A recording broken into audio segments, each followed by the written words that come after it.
Hi, I'm Deb Schmidt. I'm a senior consultant with Admissions Consultants, and I've been involved with college admissions for 30 years now. I've worked at Carleton College in Minnesota and Cornell University in New York, and I've also worked as a writer for the College Board. I love helping families and students make this really special and important transition in their lives, and I look forward to working with you. One of the most difficult situations you might face as a college applicant is how to handle a waitlist decision from a school you really want to attend.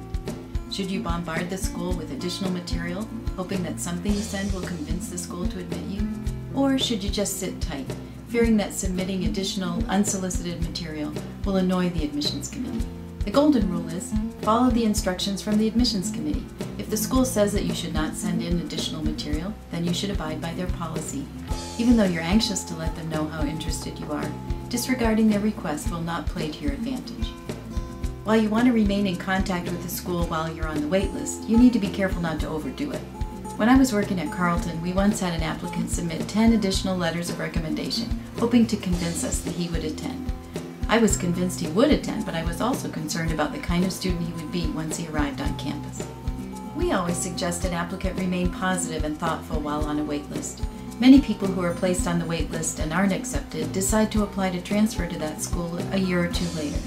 Candidates who are considerate during the application process one year will be thought of more positively the next. Conversely, someone who does not present him or herself well as a potential first-year student may well have a more difficult time in the transfer application process. I've read many letters of continued interest that were generic and not very convincing. A better approach is to be specific regarding the reasons why you want to attend and how that specific school would be a good fit for you. And you'll want to highlight whatever is new and different since you completed your original application. Schools use waitlists to control class size. They have a number in mind of how many students they want to enroll. But admission is not an exact science. If too many students accept an offer to enroll, the class will be too big.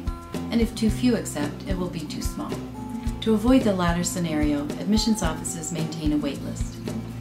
If someone declines an offer of admission, the office will review the applications of students who remain on the wait list and consider admitting one. The list is typically not ranked, but schools do use it to maintain diversity. So, you're most likely to be admitted if someone with a similar background to yours declines admission. Many schools have large wait lists and only expect to admit a few, if any, from the list. In addition, wait lists are often used to craft the class later in the admission cycle. In May and June, when schools look to their wait lists, the admissions staff has a good idea of what the class looks like. So they often use the wait list to balance or solidify certain aspects, such as gender balance, diversity numbers, and geographic distribution, or to make sure that the financial aid budget can be met. Some schools review their wait lists in April or May after first deposits are due. Therefore, some candidates on a wait list may hear of their fate quickly. Other schools may not admit waitlisted applicants until the summer, so you may not know until a few weeks before you start college. You should determine how long you're willing to wait. Set a date. If you haven't been admitted by then, ask to be removed from the wait list.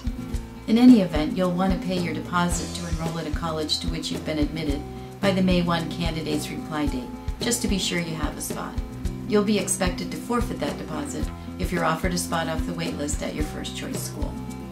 Being on a wait list certainly causes anxiety, but try to be patient. The school obviously saw strengths in your application and they want time to reevaluate it. Schools almost always accept people from the wait list later in the process, so you're still in the game. If you've got a pressing question about the admissions process, please don't hesitate to call us at 703-242-5885. We have the expertise and we're here to help.